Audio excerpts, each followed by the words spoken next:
Mr. Tilley's Séance by E.F.Benson and read by Christopher Halton. Mr. Tilley had only the briefest moment for reflection when, as he slipped and fell on the greasy wood pavement at Hyde Park Corner, which he was crossing at a smart trot, he saw the huge traction engine with its grooved ponderous wheels towering high above him. "Oh dear, he said petulantly. "It will certainly crush me quite flat, and I shan't be able to be at Mrs. Cumberbatch's séance. Most provoking, ow." The words were hardly out of his mouth when the first half of his horrid anticipations was thoroughly fulfilled. The heavy wheels passed over him from head to foot and flattened him completely out. Then the driver, too late, reversed his engine and passed over him again, and finally lost his head, whistled loudly and stopped. The policeman on duty at the corner turned quite faint at the sight of the catastrophe, but presently recovered sufficiently to hold up the traffic and ran to see what on earth could be done. It was all so much up with Mr. Tilley that the only thing possible was to get the hysterical engine driver to move clear. Then the ambulance from the hospital was sent for, and Mr. Tilley's remains, detached with great difficulty from the road, so firmly had they been pressed into it, were reverently carried away into the mortuary. Mr. Tilley during this had experienced one moment's excruciating pain, resembling the severest neuralgia as his head was ground beneath the wheel. But almost before he realized it, the pain was past, and he found himself still rather dazed, floating or standing, he did not know which, in the middle of the road. There had been no break in his consciousness. He perfectly recollected slipping and wondered how he had managed to save himself. He saw the arrested traffic, the policeman with white wan face making suggestions to the gibbering engine driver, and he received the very puzzling impression that the traction engine was all mixed up with him. He had a sensation of red-hot coals and boiling water and rivets all around him, but yet no feeling of scalding or burning or confinement. He was, on the contrary, extremely comfortable, and had the most pleasant consciousness of buoyancy and freedom. Then the engine puffed and the wheels went round, and immediately, to his immense surprise, he perceived his own crushed remains, flat as a biscuit, lying on the roadway. He identified them for certain by his clothes, which he had put on for the first time that morning, and one patent leather boot, which had escaped demolition. "But what on earth has happened?" he said. "Here am I, and yet that poor pressed flower of arms and legs is me, or rather I also. And how terribly upset the driver looks. Why, I do believe that I've been run over. It did hurt for a moment, now I come to think of it. My good man, where are you shoving to? Don't you see me?" He addressed these two questions to the policeman, who appeared to walk right through him, but the man took no notice and calmly came out on the other side. It was quite evident that he did not see him or apprehend him in any way. Mr. Tilley was still feeling rather at sea amid these unusual occurrences, and there began to steal into his mind a glimpse of the fact which was so obvious to the crowd, which formed an interested but respectful ring round his body. Men stood with bared heads, women screamed and looked away and looked back again. "I really believe I'm dead," said he. "That's the only hypothesis which will cover the facts, but I must feel more certain of it before I do anything. Ah, here they come with the ambulance to look at me. I must be terribly hurt, and yet I don't feel hurt. I should feel hurt surely if I was hurt. I must be dead." Certainly it seemed the only thing for him to be, but he was far from realizing it yet.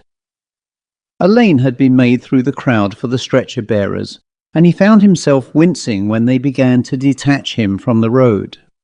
"Oh, do take care," he said. "That's the sciatic nerve protruding there surely, isn't it? Ow, no, it didn't hurt after all. My new clothes too, I put them on today for the first time. What bad luck. Now you're holding my leg upside down. Of course all my money comes out of my trouser pocket. And there's my ticket for the séance. I must have that. I may use it after all." He tweaked it out of the fingers of the man who had picked it up, and laughed to see the expression of amazement on his face as the card suddenly vanished. That gave him something fresh to think about, and he pondered for a moment over some touch of association set up by it. I have it, he thought. It is clear that the moment I came into connection with that card, it became invisible. I'm invisible myself, of course, to the grosser sense, and everything I hold becomes invisible. Most interesting. That accounts for the sudden appearances of small objects at a séance. The spirit has been holding them, and as long as he holds them, they are invisible. Then he lets go, and there's the flower or the spirit photograph on the table. It accounts too for the sudden disappearances of such objects. The spirit has taken them, though the scoffers say that the medium has secreted them about his person. It is true that when searched he sometimes appears to have done so, but after all that may be a joke on the part of the spirit. Now what am I to do with myself? Let me see, there's the clock, it's just 10:30. All this has happened in a few minutes, for it was 15:15 when I left my house. 10:30 now. What does that mean exactly? I used to know what it meant, but now it seems nonsense. 10 what? Hours, is it? What's an hour? This was very puzzling. He felt that he used to know what an hour and a minute meant, but the perception of that, naturally enough, had ceased with his emergence from time and space into eternity. The conception of time was like some memory which, refusing to record itself on the consciousness, lies perdu in some dark corner of the brain, laughing at the efforts of the owner to ferret it out. While he still interrogated his mind over this lapsed perception, he found that space as well as time had similarly grown obsolete for him, for he caught sight of his friend Miss Ida Solsby, whom he knew was to be present at the séance for which he was bound, hurrying with bird-like steps down the pavement opposite. Forgetting for the moment that he was a disembodied spirit, he made the effort of will which in his past human existence would have set his legs in pursuit of her, and found that the effort of will alone was enough to place him at her side.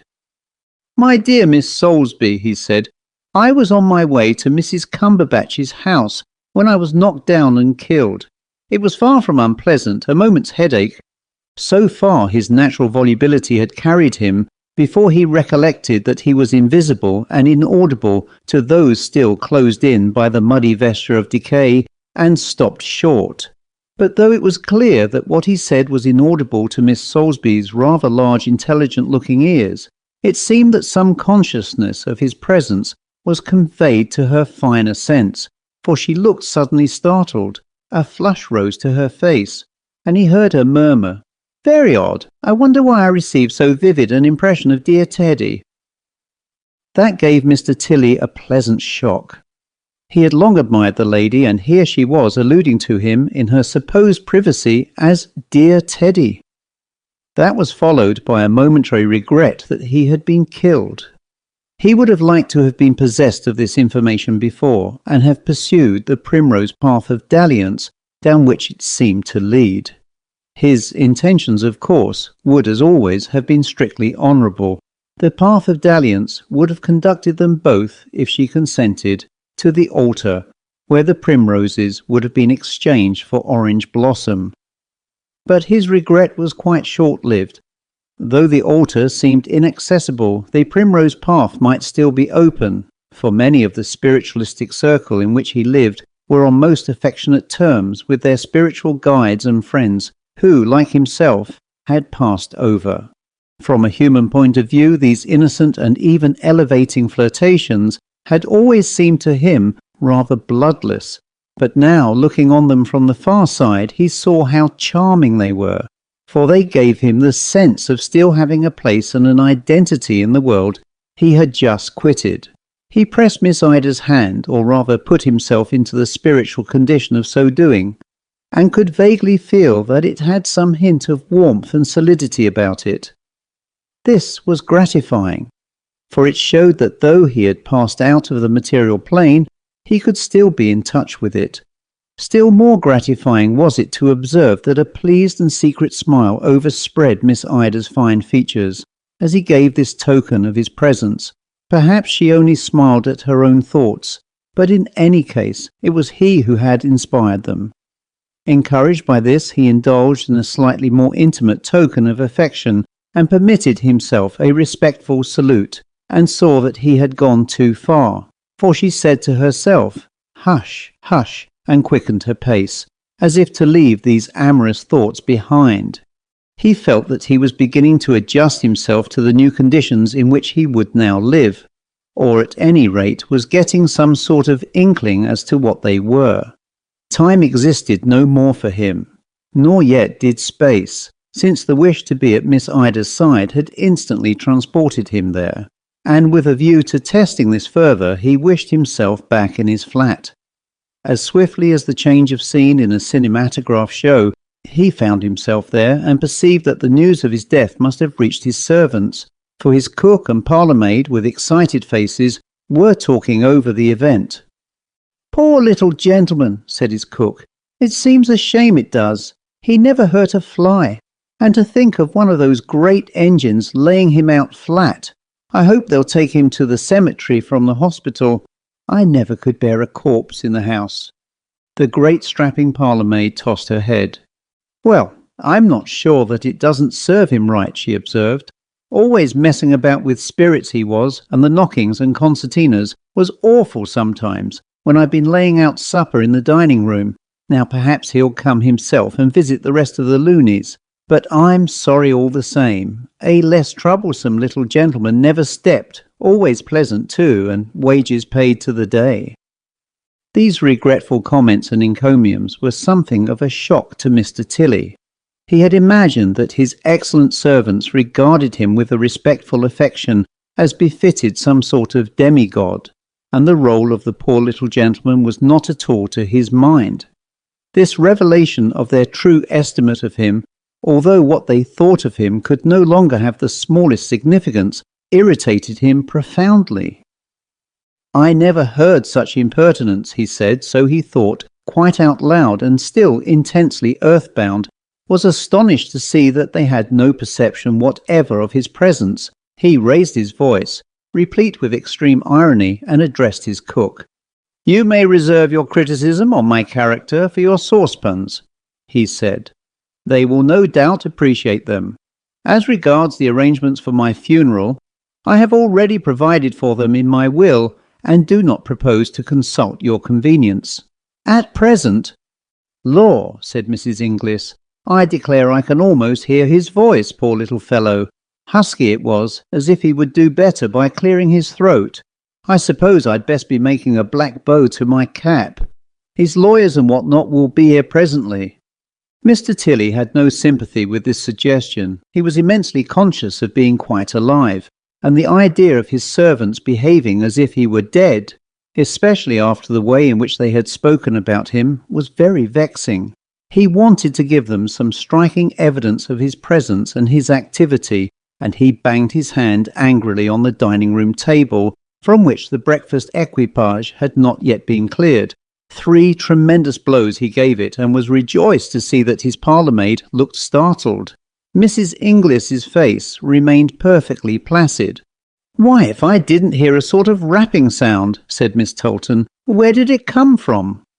"Nonsense, you've the jumps, dear," said Mrs. Inglis, picking up a remaining rasher of bacon on a fork and putting it into her capacious mouth. Mr. Tilly was delighted at making any impression at all on either of these impercipient females. "Tolton!" he called at the top of his voice. "Why, what's that?" said Tolton. "Almost hear his voice, do you say, Mrs. Inglis? I declare I did hear his voice then." "A pack of nonsense, dear," said Mrs. Inglis placidly. "That's a prime bit of bacon, and there's a good cut of it left. Why, you're all of a tremble. It's your imagination." Suddenly it struck Mr. Tilly that he might be employing himself much better than, with such extreme exertion, managing to convey so slight a hint of his presence to his parlour-maid, and that the séance at the house of the medium, Mrs. Cumberbatch, would afford him much easier opportunities of getting through to the earth plane again. He gave a couple more thumps to the table, and wishing himself at Mrs. Cumberbatch's, nearly a mile away, scarcely heard the faint scream of Tolton at the sound of his blows before he found himself in West Norfolk Street. He knew the house well, and went straight to the drawing-room, which was the scene of the séances he had so often and so eagerly attended. Mrs. Cumberbatch, who had a long spoon-shaped face, had already pulled down the blinds, leaving the room in total darkness, except for the glimmer of the nightlight which, under a shade of ruby glass, stood on the chimney-piece in front of the coloured photograph of Cardinal Newman. Round the table were seated Miss Ida Solsby, Mr. and Mrs. Marriott, who paid their guineas at least twice a week in order to consult their spiritual guide Abibel and received mysterious advice about their indigestion and investments, and Sir John Place, who was much interested in learning the details of his previous incarnation as a Chaldean priest, completed the circle. His guide, who revealed to him his sacerdotal career, was playfully called Messpot. Naturally, many other spirits visited them, for Miss Solsby had no less than 3 guides in her spiritual household, Sapphire, Semiramis and Sweet William, while Napoleon and Plato were not infrequent guests. Cardinal Newman, too, was a great favourite, and they encouraged his presence by the singing in unison of Lead, Kindly Light. He could hardly ever resist that. Mr. Tilly observed with pleasure that there was a vacant seat by the table, which no doubt had been placed there for him. As he entered, Mrs. Cumberbatch peered at her watch. 11 o'clock already, she said, and Mr. Tilly is not here yet. I wonder what can have kept him. What shall we do, dear friends? Abibel gets very impatient sometimes if we keep him waiting. Mr. and Mrs. Marriott were getting impatient too, for he terribly wanted to ask about Mexican oils, and she had a very vexing heartburn. And Messpot doesn't like waiting either, said Sir John, jealous for the prestige of his protector, not to mention Sweet William. Miss Solsby gave a little silvery laugh. Oh, but my Sweet William's so good and kind, she said. Besides, I have a feeling, quite a psychic feeling, Mrs. Cumberbatch, that Mr. Tilly is very close. So I am, said Mr. Tilly. Indeed, as I walked here, continued Miss Solsby, I felt that Mr. Tilly was somewhere quite close to me. Dear me, what's that? Mr. Tilly was so delighted at being sent that he could not resist giving a tremendous rap on the table in a sort of pleased applause. Mrs. Cumberbatch heard it too. I'm sure that's Abibel come to tell us that he is ready, she said. I know Abibel's knock. A little patience, Abibel. Let's give Mr. Tilly 3 minutes more and then begin. Perhaps if we put up the blinds, Abibel will understand we haven't begun. This was done, and Miss Solsby glided to the window in order to make known Mr. Tilly's approach, for he always came along the opposite pavement and crossed over by the little island in the river of traffic. There was evidently some lately published news, for the readers of early editions were busy, and she caught sight of one of the advertisement boards bearing in large letters the announcement of a terrible accident at Hyde Park Corner. She drew in her breath with a hissing sound and turned away, unwilling to have her psychic tranquillity upset by the intrusion of painful incidents. But M. Tilly, who had followed her to the window and saw what she had seen, could hardly restrain a spiritual whoop of exultation. "Why, it's all about me," he said. "Such large letters too, very gratifying. Subsequent editions will no doubt contain my name." He gave another loud rap to call attention to himself, and Mrs. Cumberbatch, sitting down in her antique chair, which had once belonged to Madame Blavatsky, again heard. "Well, if that isn't Abibel again," she said. "Be quiet, naughty. Perhaps we had better begin." She recited the usual invocation to guides and angels, and leaned back in her chair. Presently she began to twitch and mutter, and shortly afterwards, with several loud snorts, relapsed into cataleptic immobility. There she lay, stiff as a poker, a port of call, so to speak, for any voyaging intelligence. With pleased anticipation, Mr. Tilly awaited their coming. How gratifying if Napoleon, with whom he had so often talked, recognized him and said, "Pleased to see you, Mr. Tilly. I perceive you have joined us." The room was dark except for the ruby-shaded lamp in front of Cardinal Newman, but to Mr. Tilly's emancipated perceptions the withdrawal of mere material light made no difference, and he idly wondered why it was generally supposed that disembodied spirits like himself produced their most powerful effects in the dark. He could not imagine the reason for that, and what puzzled him still more, there was not to his spiritual perception any sign of those colleagues of his, for so he might now call them, who usually attended Mrs. Cumberbatch's séances in such gratifying numbers. Though she had been moaning and muttering a long time now, Mr. Tilly was in no way conscious of the presence of Abibel and Sweet William and Sapphire and Napoleon. They ought to be here by now, he said to himself. But while he still wondered at their absence, he saw to his amazed disgust that the medium's hand, now covered with a black glove, and thus invisible to ordinary human vision in the darkness, was groping about the table and clearly searching for the megaphone trumpet which lay there. He found that he could read her mind with the same ease, though far less satisfaction, as he had read Miss Ida's half an hour ago, and knew that she was intending to apply the trumpet to her own mouth and pretend to be Abibel or Semiramis or somebody, whereas she affirmed that she never touched the trumpet herself. Much shocked at this, he snatched up the trumpet himself and observed that she was not in trance at all, for she opened her sharp black eyes, which always reminded him of buttons covered with American cloth, and gave a great gasp. "Why, Mr. Tilly," she said, "on the spiritual plane too." The rest of the circle was now singing Lead Kindly Light in order to encourage Cardinal Newman, and this conversation was conducted under cover of the hoarse crooning voices. But Mr. Tilly had the feeling that though Mrs. Cumberbatch saw and heard him as clearly as he saw her, he was quite imperceptible to the others. "Yes, I've been killed," he said, "and I want to get into touch with the material world. That's why I came here. But I want to get into touch with other spirits too, and surely Abibel or Mespot ought to be here by this time." He received no answer, and her eyes fell before his like those of a detected charlatan. A terrible suspicion invaded his mind. "What? Are you a fraud, Mrs. Cumberbatch?" he asked. "Oh, for shame! Think of all the guineas I have paid you." "You shall have them all back," said Mrs. Cumberbatch, "but don't tell of me." She began to whimper, and he remembered that she often made that sort of sniffling noise when Abibel was taking possession of her. "That usually means that Abibel is coming," he said with withering sarcasm. "Come along, Abibel, we're waiting." "Give me the trumpet," whispered the miserable medium. "Oh, please give me the trumpet." "I shall do nothing of the kind," said Mr. Tilly indignantly. "I would sooner use it myself." She gave a sob of relief. "Oh, do, Mr. Tilly," she said. "What a wonderful idea. It will be most interesting to everybody to hear you talk just after you've been killed, and before they know. It would be the making of me.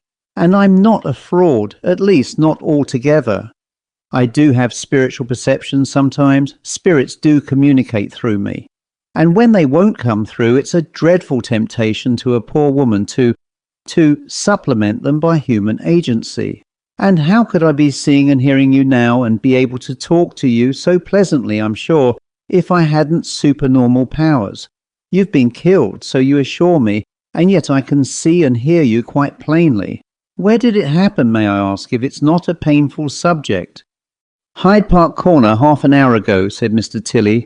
"No, it only hurt for a moment, thanks. But about your other suggestion." While the third verse of Lead Kindly Light was going on, Mr. Tilly applied his mind to this difficult situation. It was quite true that if Mrs. Cumberbatch had no power of communication with the unseen, she could not possibly have seen him. But she evidently had, and had heard him too, for their conversation had certainly been conducted on the spirit plane with perfect lucidity. Naturally, now that he was a genuine spirit, he did not want to be mixed up in fraudulent mediumship, for he felt that such a thing would seriously compromise him on the other side, where probably it was widely known that Mrs. Cumberbatch was a person to be avoided. But, on the other hand, having so soon found a medium through whom he could communicate with his friends, it was hard to take a high moral view, and say that he would have nothing whatever to do with her. "I don't know if I trust you," he said. "I shouldn't have a moment's peace if I thought that you would be sending all sorts of bogus messages from me to the circle which I wasn't responsible for at all. You've done it with Abibel and Mespot. How can I know that when I don't choose to communicate through you, you won't make up all sorts of piffle on your own account?" She positively squirmed in her chair. "Oh, I'll turn over a new leaf," she said. "I will leave all that sort of thing behind me. And I am a medium. Look at me. Aren't I more real to you than any of the others? Don't I belong to your plane in a way that none of the others do? I may be occasionally fraudulent, and I can no more get Napoleon here than I can fly, but I'm genuine as well. Oh, Mr. Tilly, be indulgent to us poor human creatures. It isn't so long since you were one of us yourself." The mention of Napoleon, with the information that Mrs. Cumberbatch had never been controlled by that great creature, wounded Mr. Tilly again. Often in this darkened room he had held long colloquies with him, and Napoleon had given him most interesting details of his life on St. Helena, which, so Mr. Tilly had found, were often borne out by Lord Rosebery's pleasant volume, The Last Phase. But now the whole thing wore a more sinister aspect, and suspicion as solid as certainty bumped against his mind. "Confess," he said, "where did you get all that Napoleon talk from? You told us you had never read Lord Rosebery's book and allowed us to look through your library to see that it wasn't there. Be honest for once, Mrs. Cumberbatch." She suppressed a sob. "I will," she said. "The book was there all the time. I put it into an old cover called Elegant Extracts, but I'm not wholly a fraud. We're talking together, you a spirit and I a mortal female. They can't hear us talk, but only look at me and you'll see. You can talk to them through me, if you'll only be so kind. I don't often get in touch with a genuine spirit like yourself." Mr. Tilly glanced at the other sitters and then back to the medium, who, to keep the others interested, was making weird gurgling noises like an undervitalized siphon. Certainly she was far clearer to him than were the others, and her argument that she was able to see and hear him had great weight. And then a new and curious perception came to him. Her mind seemed spread out before him like a pool of slightly muddy water, and he figured himself as standing on a header-board above it, perfectly able, if he chose, to immerse himself in it. The objection to so doing was its muddiness, its materiality. The reason for so doing was that he felt that then he would be able to be heard by the others, possibly to be seen by them, certainly to come into touch with them. As it was, the loudest bangs on the table were only faintly perceptible. "I'm beginning to understand," he said. "Oh, Mr. Tilly, just jump in like a kind good spirit," she said. "Make your own test conditions. Put your hand over my mouth to make sure that I'm not speaking, and keep hold of the trumpet." "And you'll promise not to cheat any more?" he asked. "Never." He made up his mind. "All right then," he said, and, so to speak, dived into her mind. He experienced the oddest sensation. It was like passing out of some fine sunny air into the stuffiest of unventilated rooms. Space and time closed over him again. His head swam, his eyes were heavy. Then, with the trumpet in one hand, he laid the other firmly over her mouth. Looking round, he saw that the room seemed almost completely dark, but that the outline of the figures sitting round the table had vastly gained in solidity. "Here I am," he said briskly. Miss Solsby gave a startled exclamation. "That's Mr. Tilly's voice," she whispered. "Why, of course it is," said Mr. Tilly. "I've just passed over at Hyde Park Corner under a traction engine." He felt the dead weight of the medium's mind, her conventional conceptions, her mild, unreal piety pressing in on him from all sides, stifling and confusing him. Whatever he said had to pass through muddy water. "There's a wonderful feeling of joy and lightness," he said. "I can't tell you of the sunshine and happiness. We're all very busy and active, helping others, and it's such a pleasure, dear friends, to be able to get into touch with you all again. Death is not death, it is the gate of life." He broke off suddenly. "Oh, I can't stand this," he said to the medium. "You make me talk such twaddle. Do get your stupid mind out of the way. Can't we do anything in which you won't interfere with me so much?" "Can you give us some spirit lights round the room?" suggested Mrs. Cumberbatch in a sleepy voice. "You have come through beautifully, Mr. Tilly. It's too dear of you." "You're sure you haven't arranged some phosphorescent patches already?" asked Mr. Tilly suspiciously. "Yes, there are one or two near the chimney-piece," said Mrs. Cumberbatch, "but none anywhere else. Dear Mr. Tilly, I swear there are not. Just give us a nice star with long rays on the ceiling." Mr. Tilly was the most good-natured of men, always willing to help an unattractive female in distress, and whispering to her, "I shall require the phosphorescent patches to be given into my hands after the séance," he proceeded, by the mere effort of his imagination, to light a beautiful big star with red and violet rays on the ceiling.